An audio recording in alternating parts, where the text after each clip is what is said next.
moi, la première question, je vais peut-être amorcer, parce qu'on a peut-être des témoins, on a peut-être des gens parmi vous qui pourraient nous apporter des lumières et des commentaires. Je voulais simplement demander à l'auteur qu'est-ce qui t'a amené, il y a peut-être une question héréditaire qui t'a amené à t'occuper de ces deux généraux, de ces deux militaires. Non, en fait, ce qui m'a amené à m'intéresser à ces deux hommes, c'est que j'avais envie d'écrire une pièce sur le pouvoir. Le pouvoir dans toutes ses dimensions, c'est-à-dire le pouvoir, vous savez, avec l'amour, pour un écrivain, c'est les deux sujets les plus intéressants, il n'y en a pas d'autres. Pourquoi? Parce que les hommes, dans l'amour comme dans le pouvoir, sont dessaisis d'eux-mêmes, ils passent à une autre dimension. Et pour écrire une pièce sur le pouvoir, dans tous ses états, c'est-à-dire quelle est la légitimité du pouvoir, comment fonctionne-t-il, est-il efficace, quelle portée a-t-il? Il y a une dimension qui m'intéressait aussi sur la nature du pouvoir. Dans la nature du pouvoir, la folie. Vous avez vu qu'à plusieurs reprises, tout ce qu'il y a dans la pièce est exact, c'est-à-dire je n'ai rien inventé. Et à plusieurs reprises, Eden, Churchill, Roosevelt considèrent De Gaulle comme un fou, un cinglé. Et De Gaulle lui-même traite, et ça je n'ai rien inventé non plus, traite Churchill d'artiste, et il dit avec les artistes on n'est jamais loin de la folie. Donc cette dimension de la folie m'intéressait beaucoup à travers deux types de folie.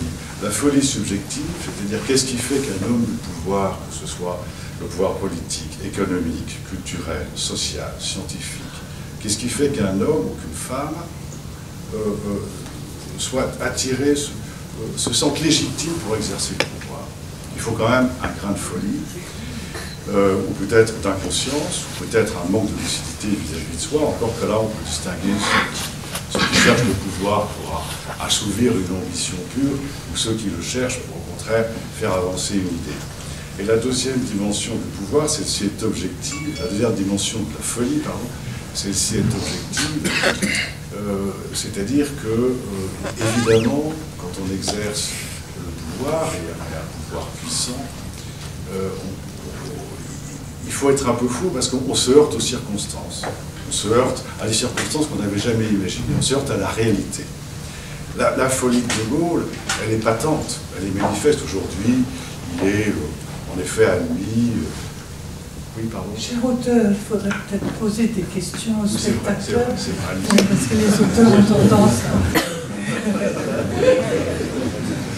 Est-ce que vous avez des questions à poser à l'auteur? Il est tout à fait disposé à y répondre. Est-ce qu'il peut finir son propos d'avoir pris L'épisode Giraud,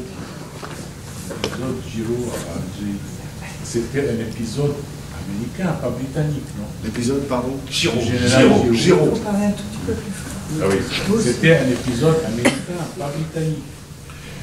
Ce sont les Américains, oui, qui ont voulu imposer. Roosevelt préférait que ce soit Giraud qui prenne le pouvoir à Alger.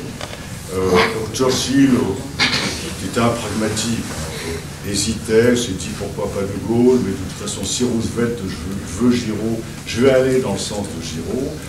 Et donc, au départ, à Casablanca, à la conférence de Casablanca, ils sont convenus tous les deux d'essayer de faire un duumvirat entre Giraud et De Gaulle.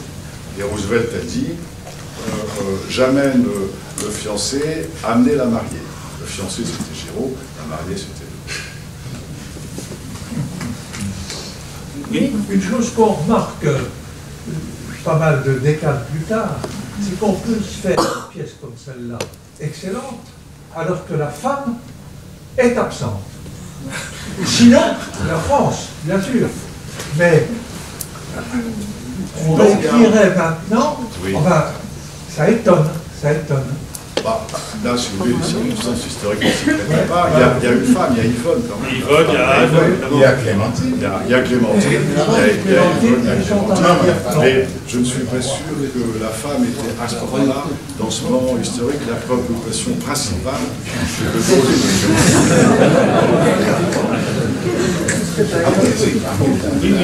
Oui, une question à caractère historique. Est-ce qu'en juin 1944, il est plausible, je ne sais pas, que le général dise que les les camps, c'est des rumeurs, etc. C'est non seulement plausible, mais c'est certain. De Gaulle a appris la réalité des camps qu'en mai 1945, quand sa nièce le raconte dans un livre. Geneviève de Gaulle-Antonios, rentrant du camp de Ravensbrück, lui explique, donc presque un an après le mois de juin 1944, lui explique ce qui se passait réellement. Et elle raconte, elle témoigne dans un de ses livres, elle dit à ce moment-là, mon oncle Charles, les larmes ont coulé sur ses joues, il ne le savait pas. Alors Churchill Roosevelt, évidemment, savait, parce qu'un certain nombre de rescapés des camps, même avant 1940, c'est-à-dire qu'en fait les exactions nazies dans les camps étaient antérieures à 1940, sont allés voir des membres du cabinet de Roosevelt aux États-Unis, dès 1940, sont allés voir aussi des membres du cabinet de Churchill, mais ça n'a jamais été ni pour les Américains ni pour les Anglais un enjeu de la guerre, et encore moins un objectif politique ou militaire. Jan Karski, qui est le Polonais, il est allé à Londres, puis à New York, où il a été conduit 2 fois, il a dû éditer un bouquin en 1942. Ça, il est arrivé à se faire éditer, mais pas entendre du pouvoir. D'autres questions, madame? Oui, la vraisemblabilité de la manière dont Churchill s'adressait à De Gaulle, est-ce que vous avez forcé le trait? Vous êtes rien, vous nous devez tout, c'est nous qui vous avons fait. Non, c'était vraiment ce rapport-là. Non, j'ai forcé aucun trait. On a des témoignages dans les mémoires des principaux intéressés, et puis ils sont toujours un peu liés pour nous. Et puis dans les mémoires des autres qui assistaient, on a plein de témoignages de la façon dont De Gaulle et Churchill discutaient entre eux. Et Churchill a dit ça à De Gaulle, vous êtes un ennemi mortel de l'Angleterre et je le dirai à la face du monde. C'est une phrase que Churchill a dit à De Gaulle. Ils ont eu parfois des mots extrêmement violents. Alors là, bien sûr, je ramasse tout ça en 3 jours. Hein, c'est propre du théâtre, du cinéma, de ramasser la vie en quelque temps, donc elle paraît plus intense, plus dense. Mais en vérité, tout ça existait. La phrase, à chaque fois que l'Angleterre va choisir entre l'Europe et les États-Unis, elle a dit dans le wagon ce jour-là. Ça a été rapporté. Le grand large, le choix des grands larges, évidemment. Je précise que la pièce a été écrite avant le Brexit. Encore des questions, des remarques? Non? Remarque, très belle pièce. Oui.